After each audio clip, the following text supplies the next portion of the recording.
পশ্চিমবঙ্গ বিধানসভা নির্বাচনের দ্বিতীয় ও শেষ দফার ভোট গ্রহণ চলছে। বুধবার সকাল থেকে রাজ্যের ৭ জেলায় ১৪২টি আসনে ভোট গ্রহণ শুরু হয়েছে, চলবে সন্ধ্যা ৬টা পর্যন্ত। এ নিয়ে কলকাতা থেকে আরও জানাচ্ছেন সহকর্মী পরমাশিস ঘোষ রায়।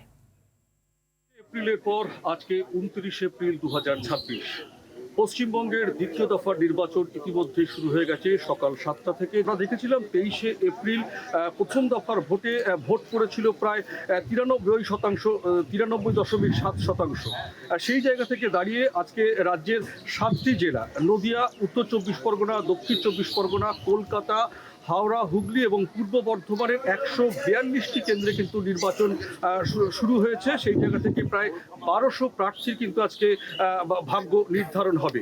নির্বাচন কমিশন প্রথম দফার ভোটে যে বিপুল সংখ্যক ভোটদানে মানুষ অংশ নিয়েছিল, তারপরেও আমরা দেখেছি বেশ কিছু বিচ্ছিন্ন ঘটনা, অশান্তি কিন্তু এড়াতে পারেনি নির্বাচন কমিশন। সেই জায়গা থেকে আজকে প্রায় ২৩২১ কোম্পানি কেন্দ্রীয় বাহিনী, ৩৮,০০০ রাজ্য পুলিশ মোতায়েন থাকছে। সেই সঙ্গে অত্যন্ত তথ্য প্রযুক্তিকে কাজে লাগিয়ে এআই এর মাধ্যমে অত্যন্ত অত্যাধুনিক প্রযুক্তিকে ব্যবহার করে প্রত্যেকটা বুথে যেমন ওয়েট কাস্টিংয়ের ব্যবস্থা থাকছে, সেই জায়গা থেকে যে কোনো ঘটনা এড়াতে, যে কোনো অশান্তি এড়াতে কিন্তু দ্রুত কুইক রেসপন্স টিম কাজ করছে বলে এমনটাই কিন্তু খবর।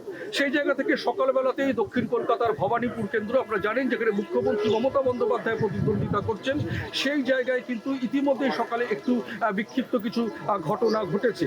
নির্বাচন কমিশন এখনো পর্যন্ত যেটা আশ্বস্ত করেছে, গতকালও কিছু প্রশাসনিক আধিকারিক, এডিএম, বিডিওকে কিন্তু সাসপেন্ড করা হয়েছে, তাদের সরিয়ে দেওয়া হয়েছে। সেই জায়গা থেকে এখনো পর্যন্ত যেটা খবর, দু একটি জায়গায় সকালবেলা ইভিএম খারাপ থাকলেও কিন্তু পরবর্তী সময় সেটা সেক্টররা এসে সেটা দ্রুত কাজ শুরু করেছে। এখনো পর্যন্ত যে খবর, সেরকম বড় কোনো অশান্তির ঘটনা ভারতীয় সময় সকাল 8:30 এখনো পর্যন্ত কোনো অশান্তির খবর আমাদের কাছে আসেনি।